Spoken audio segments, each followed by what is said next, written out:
Gold बहुत demand में है आजकल। 1 तोला सोना कितने का है? होगा 50,000 70,000 रुपये का। कितने का है? 50,000 रुपये। देखिए 50,000 रुपये का 1 तोला। 1 तोला मतलब 10 ग्राम। 10 ग्राम सोना 50,000 रुपया। सोच के देखिए। फिर कहाँ आप सोने की अंगूठी बनाओगे और सोने के गहने बनाओगे? फिर भी लोग बनाते हैं, जिनका पैसा है उनके लिए कोई दिक्कत नहीं है।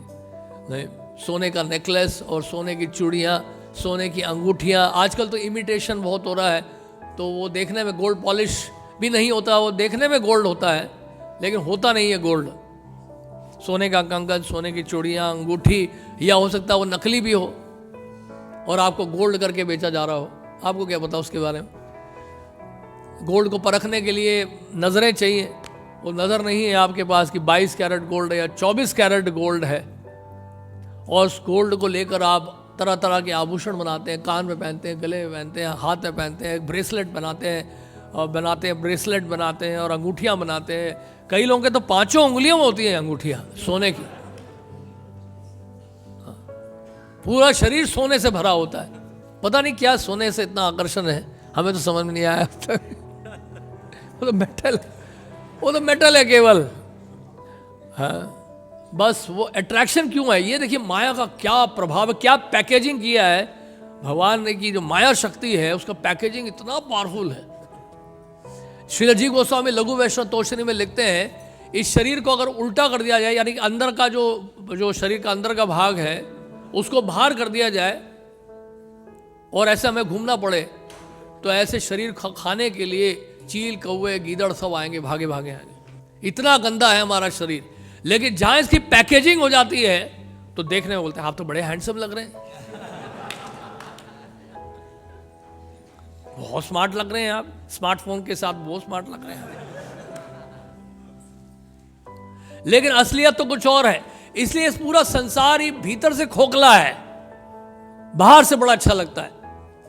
इसलिए बस सोने का पर्वत, ओहो कैसा होगा, सोने की नदी, वहां पे सोना है पड़ा है नदी के पास, सोने के गहने पहनेंगे, सोने की अंगूठियां पहनेंगे, सोने का चेन पहनेंगे, वाह वाह वाह, मजा आ रहा है, आनंद आएगा। इसमें लिखा आनंद लेते हैं। वहां पर क्या आनंद लेते हैं समझ में नहीं आ रहा है। सोने से क्या आनंद मिलेगा? डेड मैटर से क्या आनंद मिल सकता है आपको बताइए? एक जड़ वस्तु से क्या सुख प्राप्त हो सकता है? लेकिन यही है माया जगत। माया के प्रभाव से आपको जो नहीं है उसको मान लेते हैं कि है। यही तो माया है, इल्यूजन। ये है जरूर, लेकिन जो नहीं है उसको मान लेना है। यानी टेम्पररी चीज को परमानेंट मान लेना, ये इल्यूजन है जरूर लेकिन टेम्पररी है। लेकिन टेम्पररी को परमानेंट मान लेना, ये है माया। उसको क्या है कि वास्तविकता और वास्तव में ये है, उसको स्वीकार कर लेना। हाँ, ये हमेशा के लिए है, ये पैकेजिंग हमेशा के लिए रहेगा या रहेगी। और ऐसे में ही विवाह होता है। बूढ़े व्यक्ति से कौन विवाह करना चाहेगा, या बूढ़ी औरत से कौन विवाह करना चाहेगा? विवाह तो युवावस्था में होता है। पैकेजिंग अच्छा होता है उस समय। जब पैकेजिंग खराब हो जाता है वृद्धावस्था में, तो एक दूसरे से घृणा हो जाती है, लोग दूर हो जाते हैं एक दूसरे से, घृणा हो जाती है, होते कि नहीं? तो ये सब माया का प्रभाव है। तो इसलिए यहां पर जम्बू नदी जाने की इच्छा ना करें, ना हमें वहां सोना लेना जाकर। हमारे पास तो गौरंग महाप्रभु है, सोने का पर्वत यही है, और ये नाचता हुआ सोना है, डांसिंग गोल्डन माउंटेन, नृत्य करने वाले सोना, स्वर्ण जो है, क्या कहते हैं, गौरंग महाप्रभु है। तो इसलिए हमें और कहीं जाने की आवश्यकता नहीं है। और हमारे गोस्वामीगण देखिए, उन्होंने तो इन सबको ऐसा त्यागा जैसे कि समझ लो मल की तरह। जैसे भरत महाराज के बारे में श्रीमद् भागवत में दिया है, भरत महाराज जी के लिए बोला है। तो भरत महाराज जी ने अपनी युवावस्था में सबका त्याग कर दिया, परित्याग कर दिया, राज्य त्याग दिया। क्या क्या त्यागा उन्होंने? दार सुतान, पत्नी को त्यागा, बच्चों को त्यागा, सुहृद अपने प्रिय मित्रों को त्याग दिया, राज्य को त्याग दिया, संपत्ति को त्याग दिया, राज्य को त्याग दिया, सबको त्याग दिया। और राज्य में क्या खजाना नहीं होगा? क्या धन नहीं होगा? सोना नहीं होगा? हीरे जवाहरात नहीं होंगे? राजा का खजाना कितना होता उसमें? नहीं, वो सब त्याग दिया। जौवो युवैव मलवत उत्तम श्लोक लालसा। और कैसे त्याग दिया उन्होंने? जैसे कोई मल त्यागता है, मल त्यागने के बाद, मल त्याग के पश्चात, पहले तो मल को त्यागते हैं, और उसके बाद मल त्याग के पश्चात विष्ठा को त्याग दिया जाता है। कहने का मतलब है पीछे मुड़ के नहीं देखते आप। मल तो त्यागना ही है आपको, ना चाहने पर भी आप त्यागोगे, प्रकृति का बुलावा जब होगा। लेकिन उसके बाद त्यागने का मतलब है कि आप उसका दर्शन दोबारा नहीं करना चाहते। त्यक्त्वा तूर्णमशेष मंडलपति श्रेणीम सदा तुच्छवत। कौन? श्रील रूप गोस्वामी, श्रील सनातन गोस्वामी। मंडलपति, ऊंचे ऊंचे पद। कितने धनी थे ये? 22 लाख सोने की मुद्राएं थी श्रील रूप गोस्वामी के पास। नाव भर के इतना धन था, सोने की मुद्राएं, कागज के नोट नहीं।